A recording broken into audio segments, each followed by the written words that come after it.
Alright, continuing on, I'm going to use hard pipe for the interconnects. This is 1.5 PVC, and it comes down to these are 1.5 inch.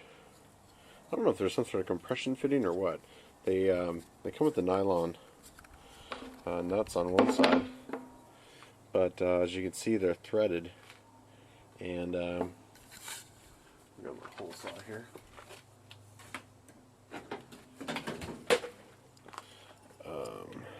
This is a 1 3/4 inch or 44 millimeter hole saw, and it's a little bit small, but I'm able to take a knife and just open the hole just enough to get this started. I don't want it too big, I want it pretty tight in there.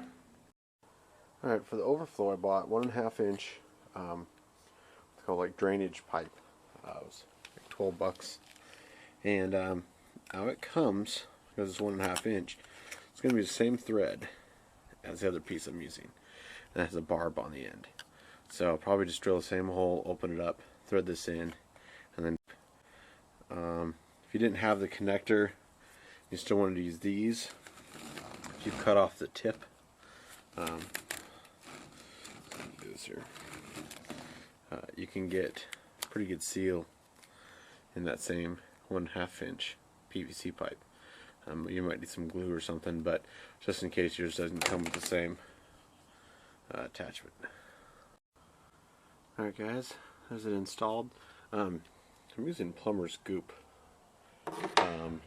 I've always trusted that. I used that silicone one on that one down there, and the weirdest thing happened, it never set up.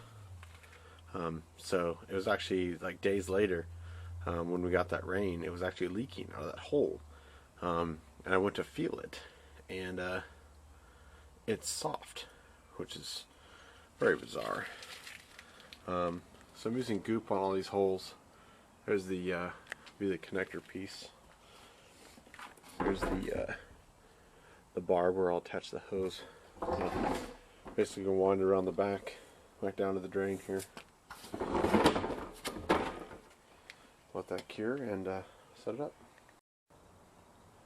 Alright, finished product.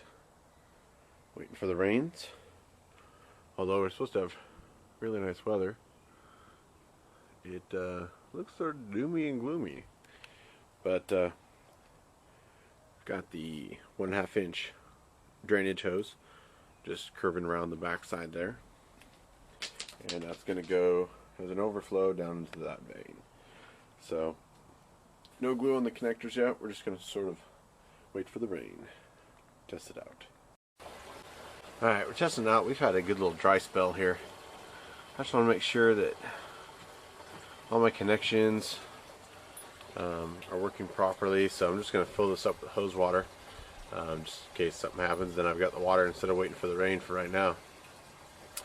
So we're about to see, as soon as that reaches up to that level,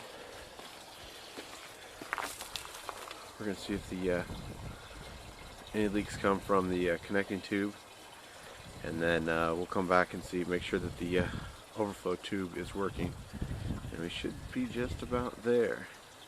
Had a comment about algae growing in here. One of the things I'm going to use for this, if I didn't mention already, is there we go, perfect. Oh, you'll be able to hear it. Let's take this one off. There's the overflow, working like a charm. I'm going to use chlorinated tablets for like pools and such, and this is about the only time it gets sun here, from about 2:30 to 4 during the summer.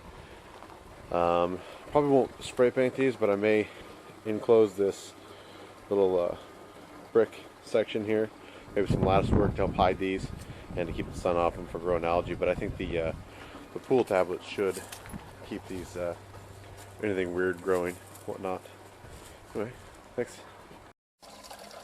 Alright, overflow seems to be working now.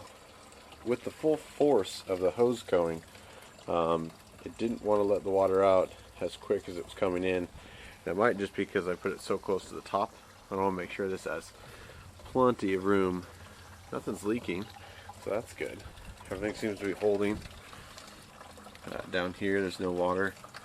Down there it's good. So these are pretty full. Somebody else asked me the capacity, and at this line it's 25. So I'd say they're 30 gallons easy a piece. And everything seems to be holding. It's stopping the overflow right now, and not sure if that shows up at all, but yeah, so I got water.